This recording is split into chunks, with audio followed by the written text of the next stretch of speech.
pagi pemirsa, kembali lagi bersama saya Dr. Arlin dan juga rekan saya Dr. Ekles. Nah, Dr. Ekles. Tapi kok udah siap olahraga ya ini? Iya dong, kan aku pagi-pagi ini setiap hari tuh pasti selalu olahraga supaya hidupnya kan lebih panjang. Oke, karena tadi kita udah mulai tayangan, ternyata salah satu untuk lebih memperpanjang hidup adalah olahraga. Olahraga harus rajin ya, hidup sehat. Nah, tapi sebelum memperpanjang hidup dengan olahraga, biasanya kita harus makan nih. Benar. Ya kan? Makannya tuh tapi juga harus hati-hati tuh Dr. Ekles. Kenapa? Jangan sampai keracunan. Wow, nah kita akan membahas bagaimana cara mengatasi keracunan akibat makanan. Sesaat lagi kita lihat tayangan berikut ini.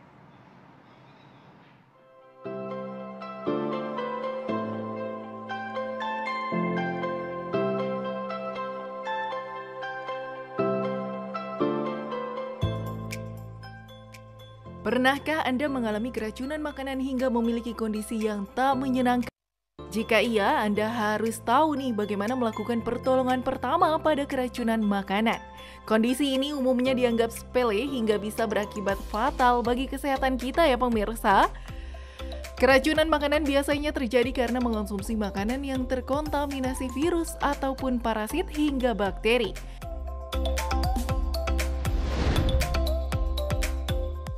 Umumnya, seseorang yang mengalami keracunan makanan ataupun alergi hingga mengonsumsi makanan yang sudah basi tanpa sengaja. Hal ini tentu bisa menjadi pemicu Anda mengalami keracunan ya pemirsa. Gejala mual, muntah, dan juga lemas akan muncul selang beberapa saat Anda mengonsumsi makanan tersebut.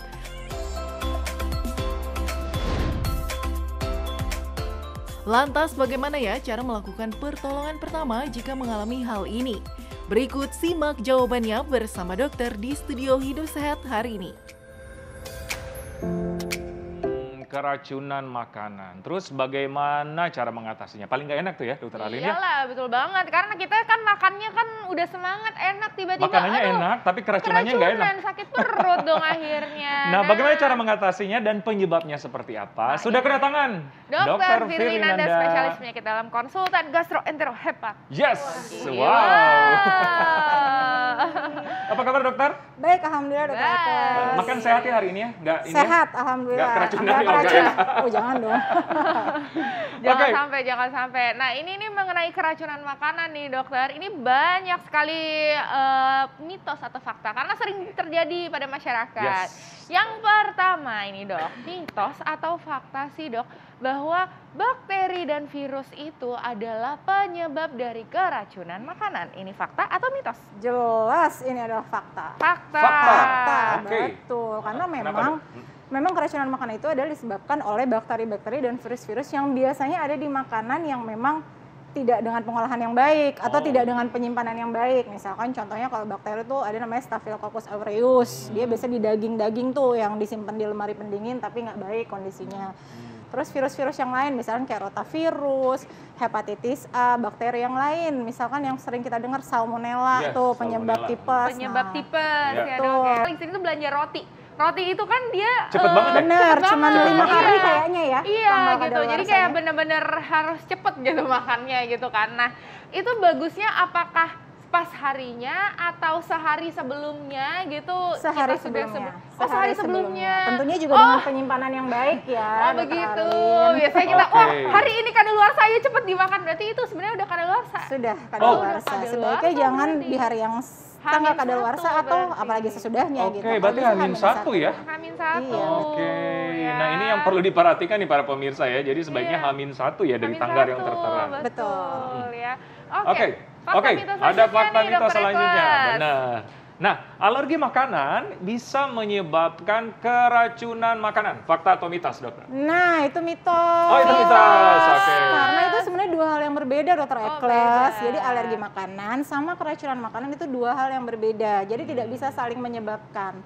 Karena mungkin ya secara manifestasi klinis atau gejala yang muncul akibat alergi makanan dan keracunan makanan itu sama.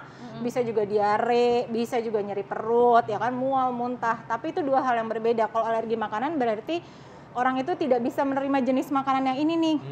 Jadi tubuhnya nggak kuat. Tapi kalau keracunan makanan ya semua orang bisa terkena, tergantung karena penyimpanannya atau cara pengolahannya gitu. Jadi itu mitos. Gitu. Mitos ya. Oke. Tapi Dok, ini kan lagi ngomongin alergi makanan nih Dok. Pasti masyarakat juga pengen tahu nih kalau gimana sih sebenarnya dampaknya, apakah bisa fatal gitu dampaknya? Tentu bisa. Jadi gini, kalau alergi makanan, ini alergi makanan ya. Alergi juga bisa berakibat fatal karena sama nih, misalkan muncul alergi itu yang muncul pada orang itu adalah diare nih, misalkan. Nah, diarenya berkepanjangan, tidak ditangani dengan baik, akhirnya pasien jatuh kepada dehidrasi. Terus misalkan alergi makanannya juga nyeri perutnya hebat. Pokoknya intinya kalau tidak tertangani dengan baik itu bisa berakibat fatal. Maka dari itu biasanya harus mengenali dirinya nih, kayak alergi seafood ya kan, yang paling sering adalah alergi seafood, alergi makanan. Nah itu hati-hati. Alergi susu sapi itu Betul, sering. jadi bisa sampai diare, bisa sampai bengkak-bengkak, sembab gitu kan yang muncul. Nah itu yang bahaya adalah nanti bisa bengkaknya itu bukan cuma di luar, tapi di leher, di saluran pernapasan. Akibatnya jadi susah bernafas. Betul, itu yang sebenarnya bahaya dan harus menjadi perhatian. Oh gitu. Oke. Nah, dokter, ada ciri-ciri khas dari keracunan makanan. Salah satunya kan adalah sakit sampai kram perut setelah makan sesuatu adalah salah satu gejala keracunan makanan. Fakta atau mitos, Dok? Iya, itu betul, fakta. Oh, betul, fakta ya? Fakta. Jadi memang kalau misalnya keracunan makan tuh benar sampai bisa nyeri perut hebat.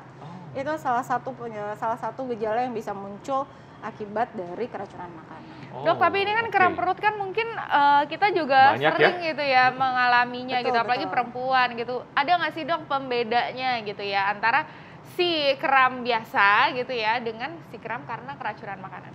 Pembedanya adalah kalau setelah mengkonsumsi suatu makanan ya, yang memang langsung begitu habis konsumsi makanan, loh kok muncul perut yang biasanya tidak, setelah diingat-ingat atau setelah ditelusuri tidak ada penyebab lain nih, misalkan kalau misalnya pada perempuan lagi haid gitu ya nyerinya. Tapi ini benar-benar setelah makan sesuatu, terus kemudian ingat lagi, oh iya makanan ini tadi kira-kira misalkan beli di luar gitu, yang kita tidak tahu pengolahannya dari mana, atau tadi simpen di kulkas atau harusnya di kulkas tapi kelamaan di luar.